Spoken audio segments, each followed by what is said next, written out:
진지한 닥터방입니다. 오늘은 미녹시딜에 대해서 말씀드릴게요. 탈모가 됐을 때 처음으로 찾는 약물이 미녹시딜입니다. 보통 두피에 바르죠. 그래서 좋은 효과가 있습니다. 그런데 요즘에는 먹는 미녹시딜 이것을 많이 사 먹습니다. 사실 먹는 미녹시딜이 먼저였어요. 원래는 경구용 먹는 미녹시딜을 이제 실험을 하다가 전신에 털이 나는 부작용이 있어서 이제 그것을 이제 화이자인가 거기서 처음에 바르는 외용제로 이제 시판을 했고, 그 다음 존슨앤존슨이 판권을 사들여서 지금까지 로게인이라는 이제 미녹시딜 외용제로 사용되고 판매되고 있어요. 그렇게 알고 있습니다. 그런데 실제로 오리지널 존슨앤존슨이 오리지널 제품이죠. 그럼에도 불구하고 존슨앤존슨 같은 경우는 먹는 약을 출시하지 않고 있죠. 미녹시딜 정제를요. 그리고 출시가 되더라도 엄격하게 제한을 하고 있어요. 복용을. 이유가 뭘까요? 다국적 대기업이죠. 다국적 대기업에서 그렇게 하는 이유가 분명히 있습니다. 왜 정제를 못 먹게 할까요? 부작용 때문이죠. 실제로 고혈압 치료제로서 개발되었지만 실제로 전 세계적으로 미녹시딜 정제를 고혈압 치료제로서 사용하고 있는 의사들은 거의 없는 걸로 알고 있어요. 왜냐하면 심각한 부작용 때문에 그런데요. 원래는 이제 미녹시딜 5mg 정제가 이 장기가 손상되거나 뭐 그래서 혈압이 올라가거나 이뇨제라든지 두세 가지 혈압약을 복용해도 도저히 반응하지 않는, 그러니까 불반응성 고혈압에 사용되는 약이죠. 이게 굉장히 센 거예요. 쉽게 말해서 웬만한 약 두세 가지 종류 고혈압 약으로는 듣지 않는 심각한 이제 장기 손상이라든지 아니면은 뭐 여러 가지 문제가 있을 때 사용하는 약이죠. 그렇기 때문에 존슨앤존슨이라든지 화이자 이런 데서는 이것을 탈모 치료가 효과가 있음에도 불구하고 경구용으로, 즉 먹는 약으로 만들지 않는 이유가 분명히 있는 거죠. 왜냐하면 한번 슈가 걸리면 이슈가 되면 큰 코 다치거든요. 그게 어떤 부작용이냐 하면은 말초 혈관을 확장시키죠. 네, 이게 작용이에요, 사실은. 그러니까 두피로서는 작용인데 다른 전신 시스테믹하게 부작용이 일어나죠. 그러면 체액이 저류됩니다. 저류라는 게 뭐냐면 리텐션. 저류는 의학적으로 심장으로 혈액이 되돌아가지 못한다는 얘기예요. 뭐 좀 심각한 얘기예요. 겁줄 내는 게 아니라 팩트만 얘기합니다. 저는 진지한 닥터방이기 때문에 그래요. 제가 이 탈모 치료한 지가 지금 22년이 좀 넘었어요. 뭐 개원 초기부터 내과적 환자를 진료하다가 탈모 치료를 했고 꾸준히 했고 하루에 100건 이상 처방을 내린 것 같아요. 그래서 재작년인가 집계를 내보니까 제가 22만 5천 명 정도까지 건수가 있었던 것 같아요. 그래서 이제 제목에 탈모 치료 22만 5천 건, 거기까지 제가 확인했고 실제로는 그거보다 더 많이 했을 겁니다. 그래서 이 방송을 듣고 있는 의사 선생님들 중에 혹시라도 의사 선생님이 계시면 지금 처음 탈모 치료를 시작하거나 시류에 편승해서 나도 탈모 치료를 좀 해볼까 하는 의사 선생님들, 개원이들은 좀 조심해야 될 부분도 있어요. 왜냐하면 지금 환자들이 예전과는 달라요. 모든 정보를 직접 FDA나 WHO 여러 가지 논문들을 통해서 접하기 때문에 의사들이 실수를 용납하지 않는다는 겁니다. 않을 거란 얘기입니다. 그래서 용납을 표면적으로 하더라도 본인에게 큰 문제가 생기면은 의사 선생님들도 큰 문제가 생길 수 있어요. 도의적인 문제뿐만 아니라 법적인 문제까지 생긴다는 거죠. 왜냐하면 분명히 FDA나 WHO 뭐 거기까지는 안 갑니다만은 약 그 사용 그 제약회사에서 나오는 사용 설명서 뒷장에 분명히 명시되어 있어요. 부작용이 명시되어 있고 이 분명히 이것은 외용제가 이제 외용제로만 사용하지 실제로 탈모 치료를 위해서 적극적으로 복용하라는 얘기를 적극적으로 하지 않고 있습니다. 왜냐하면 울혈성 신부전 때문에 그런데요.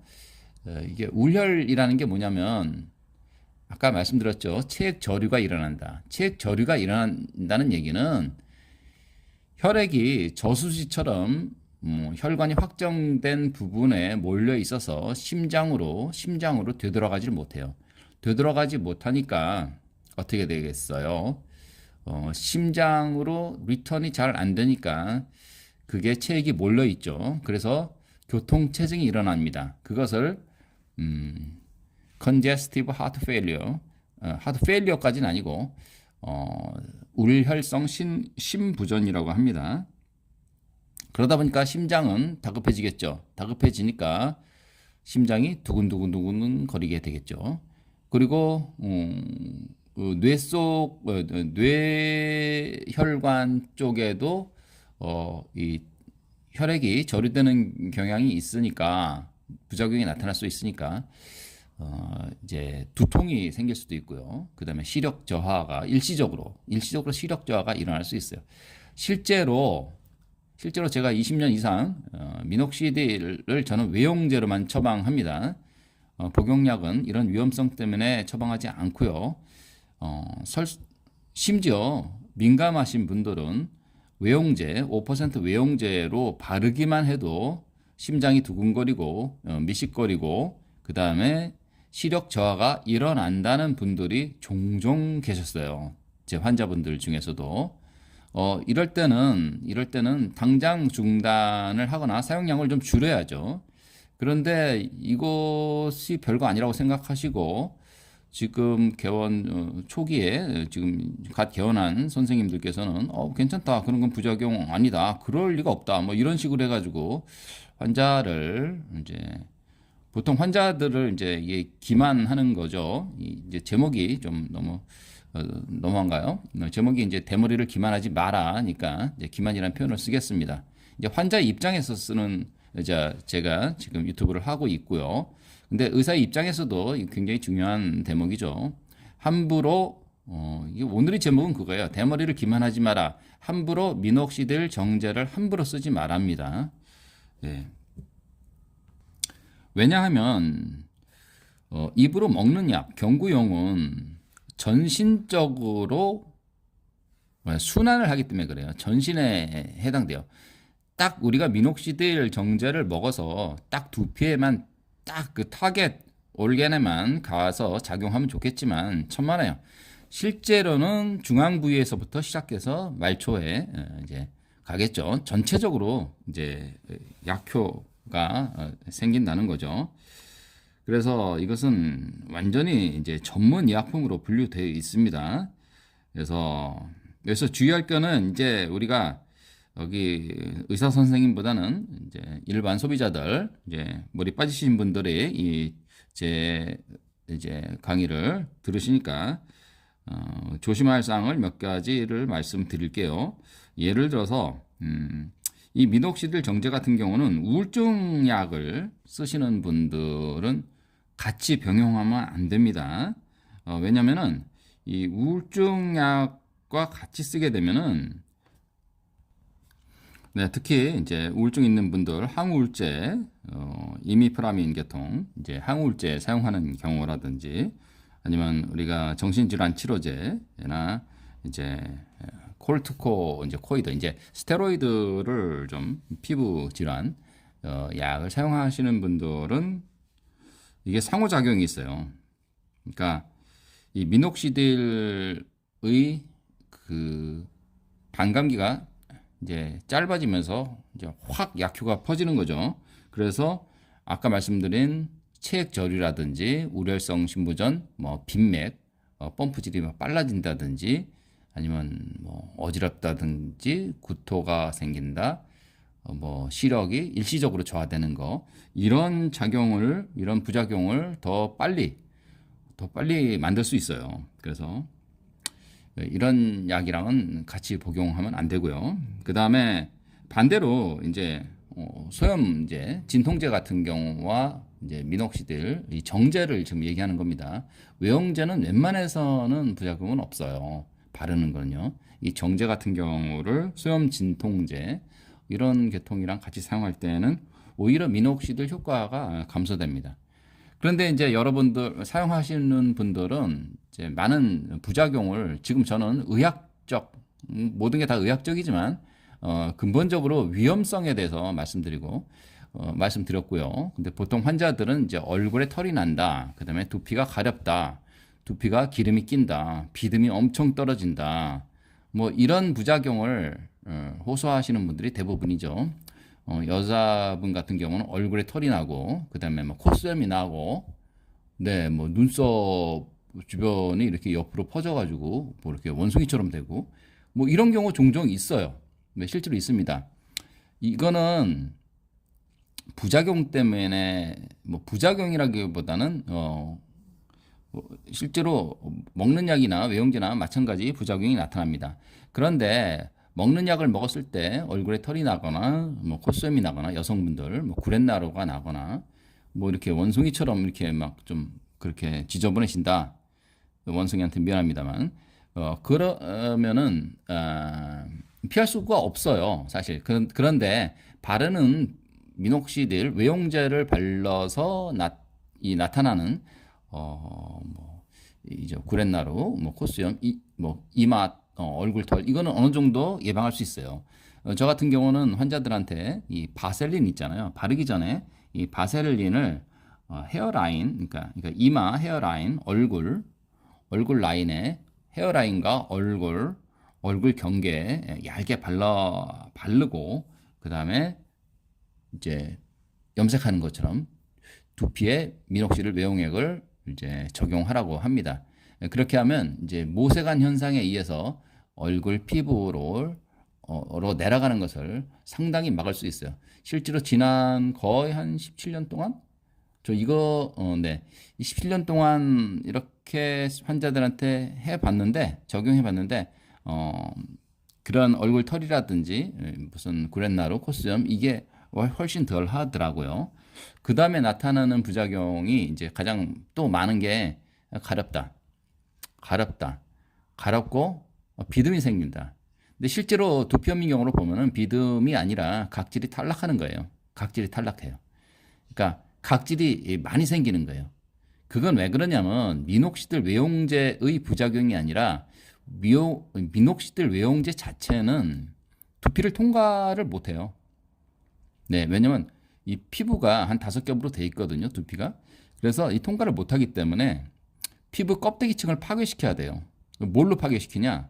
이제 계면활성제나 또는 이제 그 전달하는 장벽을 좀 파괴시키는 그런 그 용제가 있어요. 그게 이제 PG, 프로필렌 글리콜이죠. 이제 이 종류가 굉장히 많아요. 여러 가지를 복합해서 쓰는 메이커들이 많은데 이 프로필렌 글리콜 때문에 이제 부득이하게 두피가 이제 빨개지고 가렵고 그래서 사용하지 못하는 경우가 거의 한 20%는 되는 것 같습니다. 막 각질이 생기고 비듬이 생기고 뾰루지가 나고 그렇거든요. 그래서 이런 경우에는 이제 어떻게 하냐? 이게 이제 의학적으로 말하면 히스타민이라는 어떤 그런 알러지 물질이 분비돼서 그래요. 우리 이제 방어 기전이죠. 그래서 항히스타민제와 같이 쓰면은 이제 좀 항히스타민제도 저는 항상 이제 복용약보다는 외용액을 권합니다. 일시적으로 완화시킬 수 있어요. 그리고 그 애기들 바르는 이제 애기들 뭐 습진에 사용하는 뭐 아주 약하게 나오는 스테로이드가 있어요. 그러니까 애기 피부에 뭐 더마 뭐라고 하는 게 있는데 애기 피부에 최적화된 아주 약한 거를 10분의 1 정도로 또 희석해서 미녹시딜과 같이 쓰면은 이게 가려움증이라든지 뾰루지 이런 거를 완화시킬 수 있어요. 그럼 10분의 1을 어떻게 희석시키냐 하면은 예를 들어서 미녹시딜 150ml면은 거기다가 가장 약한 아기들 쓰는 스테로이드 아주 미약하게 나온 스테로이드를 15ml를 섞으면은 또 10분의 1 정도로 희석할 수 있으니까 스테로이드로 인한 부작용은 거의 없다고 봐야죠. 그럼에도 불구하고 또 스테로이드에 민감하신 분들이나 또 처음 사용하시는 분들은 이제 주치의 선생님께 그거를 이제 물어 보시는 것이 좋겠죠. 그래서 그렇게 해서 사용하고 또 그래서 이제 미녹실을 발라서 그 약간 아기용 스테로이드를 10분의 1로 희석해서 사용해서 좋아졌다. 그러면 더 이상 또 사용할 필요가 없죠. 그 스테로이드는 이제 끊어야겠죠. 항상 모든 스테로이드라든지 이런 거는 연용하는 건 좋지 않습니다. 그리고 근본적으로 저는 정제는 계속적으로 고혈압 환자도 아닌 사람이 이제 강력한 고혈압 치료제를 몇 년 동안 먹는다는 것은 아직 안전성이 확립되지 않았고 따라서 거대 제약회사에서는 이것을 그러니까 권장하지 않는다. 예, 만들지도 않고 그리고 FDA에서도 아직 삼상은커녕 아직 통과시킬 준비도 안 하고 있다. 그래서 이 방송을 듣고 있는 환자분들이나 의사 선생님들도 잘못하면 큰 코 다칠 수가 있다고 말하면 제가 너무 과장된 것 같기도 하고요. 여긴 참 대한민국이죠. 저도 조심하겠습니다, 말을. 그런데 외국 같은 데서는 저도 종종 이제 외국 의사 선생님들한테 이렇게 뭐 그런 얘기를 들은 얘기가 돌아요. 이런 걸로 인해서 탈모 치료를 단기간에 이제 좀 드라마틱하게 치료하기 위해서 이제 오랄로 이제 경구용으로 좀 무리하게 사용했다가 이제 슈 비슷한 게 걸리게 돼서 곤혹을 치르고 있다. 뭐 이런 소식도 간간히 들린다는 소식을 들어요. 그래서 좀 환자분이나 의사 선생님들도 이런 건 조심해야 되겠고요. 왜냐하면은 미녹시딜 치료가 원래 탈모 치료가 근본적으로 영원히 머리를 나게 하는 건 없어요. 미녹시딜도 마찬가지입니다. 그렇기 때문에 제가 20년 이상 이 탈모 치료를 할 수 있는 거예요. 왜냐하면 이게 뭐 단기간에 미녹시딜 정제나 외용액이나 이거를 뭐 1년, 2년, 3년 먹었다고 탈모가 치료되느냐? 그런 건 아니에요. 지연되죠. 탈모를 지연되게 할 뿐이다. 그래서 마치 머리가 나는 것처럼 생각되지만 나기도 합니다만은 또 일정 기간 사용하게 되면 내성이 생깁니다.